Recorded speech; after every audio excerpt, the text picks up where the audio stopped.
حضرت عبداللہ ابن عباس رضی اللہ تعالیٰ عنہ سے مروی ایک روایت ہے، میں ایک دن حضور کے پیچھے بیٹھا ہوا تھا، سواری میں حضور کا ردیف تھا، تو حضور نے فرمایا اے بیٹے، اے لڑکے، میں تجھے کچھ کلمات سکھاتا ہوں، تو اللہ کے حقوق کا خیال رکھ تو وہ تیری حفاظت فرمائے گا۔ تو اللہ تعالیٰ جل شانہ کے احکام کی حفاظت کر، تو اسے اپنے سامنے پائے گا۔ اذا سألت فاسأل اللہ، جب سوال کرے تو اللہ سے ہی سوال کرے، اللہ سے مانگنے کا مزاج پیدا کر لیں کہ فرمایا تمہارے جوتے کا تسمہ بھی ٹوٹ جائے تو وہ بھی اللہ سے مانگو۔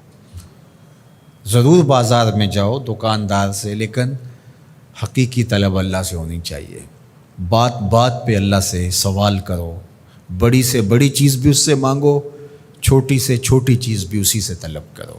ہماری ساری ضرورتوں کا کفیل ہمارا رب، ہمارا مالک ہے۔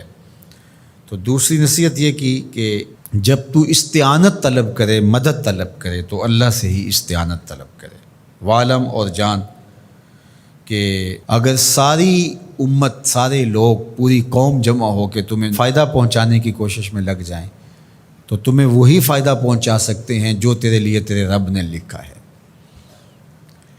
اور فرمایا وَإِنِ اجْتَمَعُوا عَلَىٰ أَن يَضُرُّوكَ بِشَيْءٍ، اور اگر تمہیں نقصان پہنچانے کے درپے ہو جائیں، لَمْ يَضُرُّوكَ إِلَّا بِشَيْءٍ قَدْ كَتَبَهُ اللَّهُ عَلَيْكَ، تو تجھے صرف وہی نقصان پہنچا سکتے ہیں جو اللہ نے تیرے لیے لکھا ہے۔ سارا زمانہ بھی مخالف ہو جائے، تیرا کچھ نہیں بگاڑ سکتا۔ ہاں، تیرے مقدر میں اگر کوئی چیز، کوئی بگاڑ لکھا ہے تو وہ ہوگا، اس کا ذریعہ وہ بن جائیں گے۔ تو اس لیے پھر اسی سے مانگو، اسی سے طلب کرو۔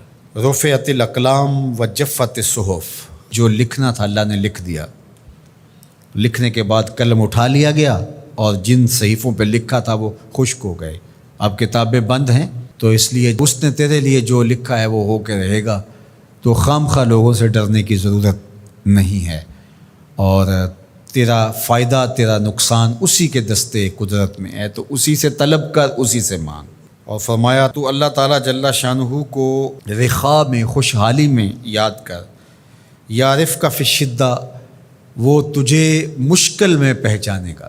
یعنی جو شخص خوشحالی کے دور میں اس کے پاس دولت ہے، صحت ہے، تو اللہ تعالیٰ کو فراموش نہیں کرتا، اللہ اس کی بدحالی کے زمانے میں اس کو فراموش نہیں کرتا۔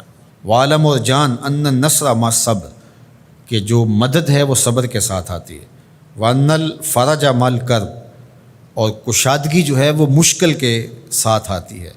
وان مع العسر یسرا، اور سہولت جو ہے وہ مشقت برداشت کرنے کے بعد آتی ہے، تنگی کے بعد فراخی آتی ہے۔ پہلو مشکل پھر تمنا، پہلو کنڈا پھر پل، شاید مگروں پہلو مکھیاں ڈس دیاں ڈنگ والیاں۔